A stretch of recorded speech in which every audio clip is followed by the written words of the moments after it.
Okay, so I'm back, another vlog for Father Figure, and before I start, just to remind you that it's Father's Day next week, Sunday 21st of June, and we got a fun-filled day for the family over in Wembley, so check that out, www.fatherfigure.org.uk for more information on that. So let's get straight into it.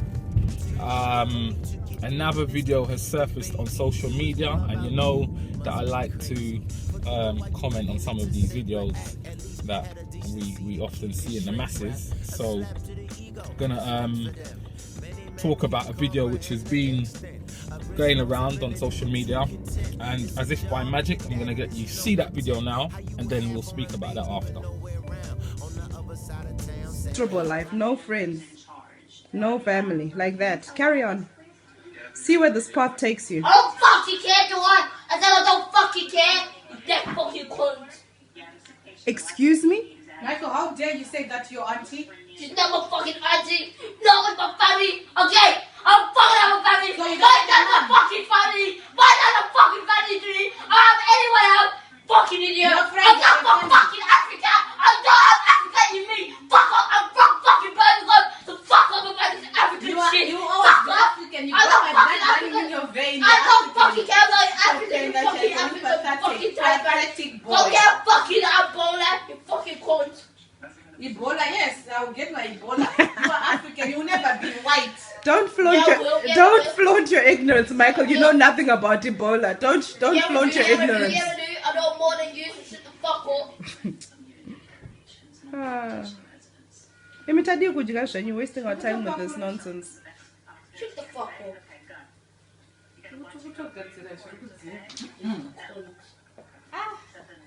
Oh, Nana.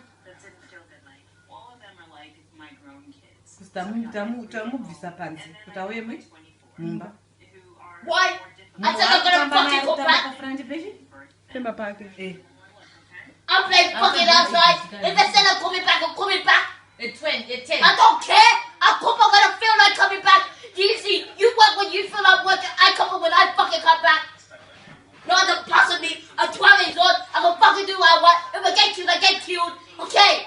Fucking bitch.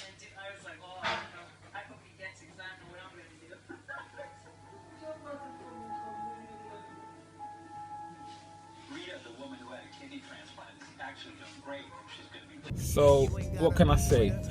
You've seen the video, and I guess a lot of you maybe, if you're seeing it for the first time, you're thinking, hell no, not my pick-me, not my child. And what would and wouldn't happen if your child was to display such behavior? And I've heard a lot of people, a lot of comments, different comments. So a few things I want to pick up on. The first thing I want to pick up on is, are those his parents? Is that his mum, I should say? Is that his mum and his auntie? Biological mum and auntie that's filmed that video and put that up online? Put that on in social media for different people to be able to see. I mean, people can see that all over the world now. Have they actually really done that to their own son and nephew? Are they foster parents? I don't know. I mean, if you know them and you know for sure that they're not, then I mean, by all means, let us know. But I can't believe that that's actually his biological mother and his auntie that have sat there, kind of goading him to a degree, filmed him and then put it up on social media. I don't believe that. So that's the first thing. Second thing is, so do we blame the child for that behaviour? Are we blaming that kid for all that behaviour that we've seen, them effing and the anger that he's got in him? Because the last time I checked my experiences, what I remember, I ain't never seen a 12-year-old kid go to bed very polite, very manageable, and then wake up the next morning effing and blinding at you, his parent. It just doesn't work like that. That kind of behaviour manifests itself over a period of time. That, you know, your kid don't just wake up and decide, I'm going to tell my mum to F off today, or my dad. It doesn't work like that. So again, if he's using those kind of profanities to his parents, let's take a look at his parents and let's ask ourselves, well, why does he feel comfortable? Why does he feel that when he's in a state, when he feels bad, when he feels upset, he can use that kind of language? The facts of the matter is that was not the first time that young boy has used that language to his mum and his auntie. He's done it before. And he's done it before and he's got away with it, which is why he's done it again.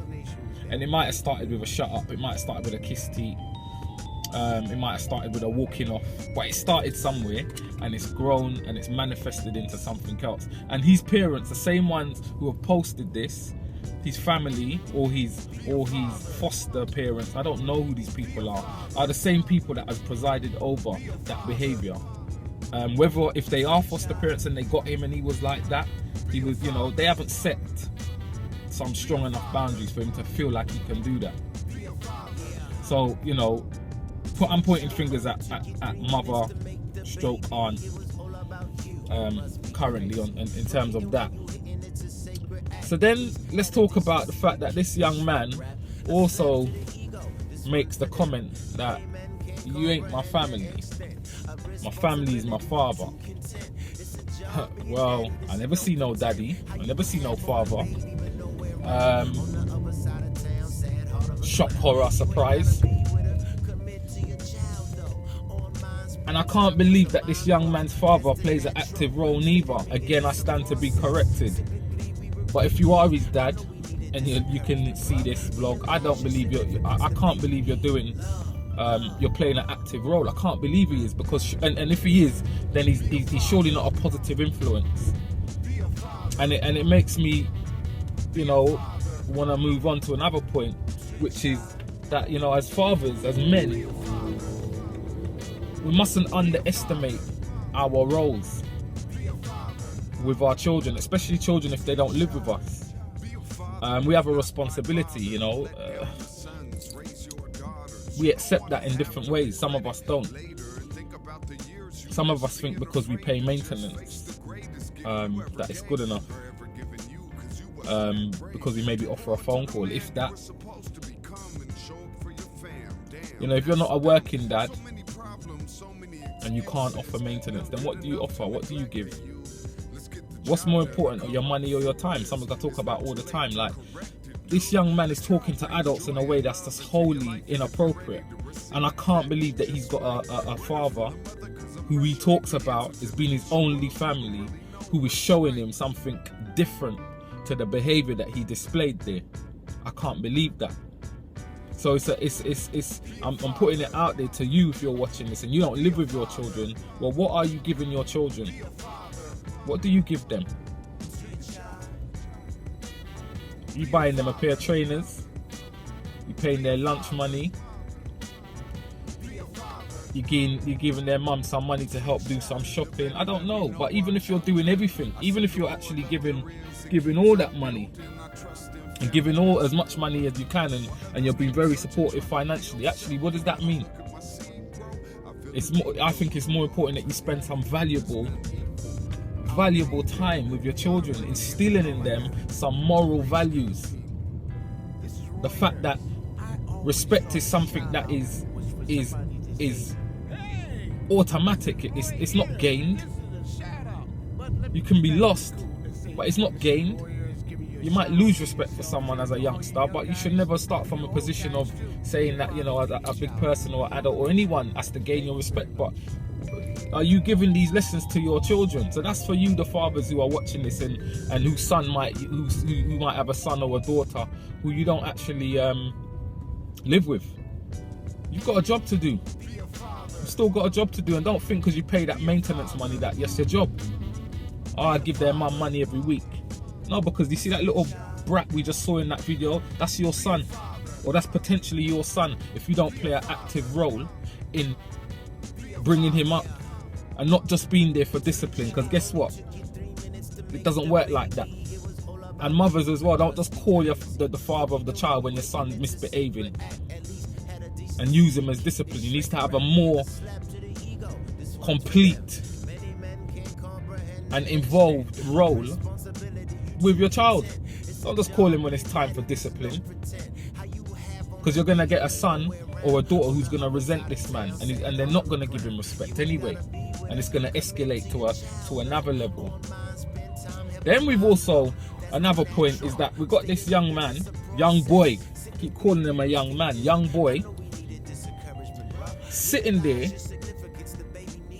whilst he's been highly disrespectful on his mobile phone.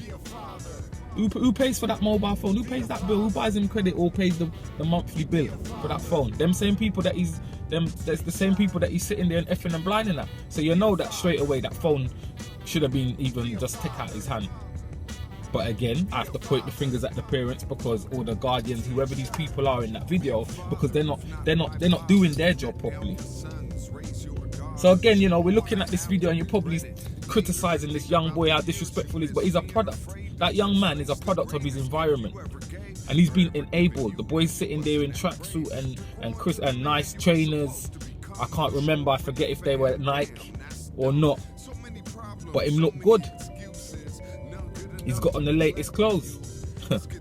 In my house, them clothes is going somewhere where you can't reach them, my friend. Yeah?